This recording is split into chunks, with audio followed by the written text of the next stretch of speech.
তো আজকের মেনুগুলো তোমাদের সাথে একটু শেয়ার করছি, চলো দেখে নাও। এখানে আছে কুমড়ো ফুলের বড়া, আর হচ্ছে শাক ভাজা করেছিলাম। আজকে যেহেতু বৃহস্পতিবার, আজকে বাড়িতে নিরামিষই রান্নাবান্না।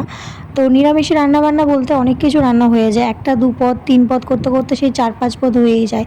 এখানে আছে পটল দিয়ে আলু দিয়ে একটা সবজি তরকারি, এমনি সিম্পল নর্মাল।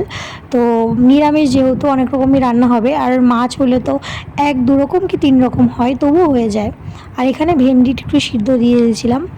আর এখানে দেখো ডালটা আমি সিটি দিয়ে নেবো প্রেশার কুকারে। তো মটর ডাল হবে আজকে, তাই জন্য প্রেশার কুকারে একটা সিটি দিয়ে নেবো। আজ মটর ডালটা একটু উচ্ছে দিয়ে রান্না করব, একটু তিতো তিতো লাগবে, বেশ ভালো লাগবে খেতে। আর আজকের করব কুমড়ো, কেটে নিয়েছি দেখতেই পাচ্ছ, কুমড়ো ভাজা ভাজা করব। আর এখানে নিয়েছি উচ্ছে, এইটা দিয়ে আর কি ডালে দেব, ডাল দিয়ে রান্নাটা হবে। আর এখানে দেখতে পাচ্ছ পটল, ওই পটল দিয়ে পোস্ত সর্ষে দিয়ে রান্না করব। আর এখানে দেখতে পাচ্ছ আমার কিন্তু ডাল রান্না হয়ে গেছে, মটর ডাল উচ্ছে দিয়ে কিন্তু হয়ে গেছে। দেখো আমার কিন্তু খেতে বেশ ভালো লাগে, অনেকেরই জানি ভালো লাগে। আর আমাদের বাড়িতে এটা খুব পছন্দ করে এই ডালটা রান্না করলে। আর ডালটা না, এই মটর ডালটা না রান্না করলে ঘন হয়ে যায়, তাই একটু পাতলা করে রান্না করেছি। তো মটর ডাল এই উচ্ছে দিয়ে পাতলা করে রান্না করলে কিন্তু দারুণ লাগে খেতে।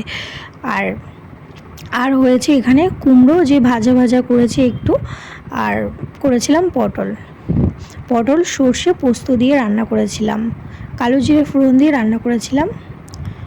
আর যেহেতু ডাল রান্না হয়েছে, তো ডাল রান্না হলে মোটামুটি আমাদের বাড়িতেই ব্যাট পাঁপড় আনা হয়েছিল। তো ব্যাট পাঁপড় ঘরেই থাকে, ঘরে ছিল, সে কটা একটু ভেজে নিয়েছিলাম। তো ডালের সাথে পাঁপড়, এটাই হচ্ছে আজকের মেনু। তো ডালের সাথে পাঁপড় খেতে কারা কারা ভালোবাসো? তা আমাদের বাড়িতে বেশ ভালোবাসে।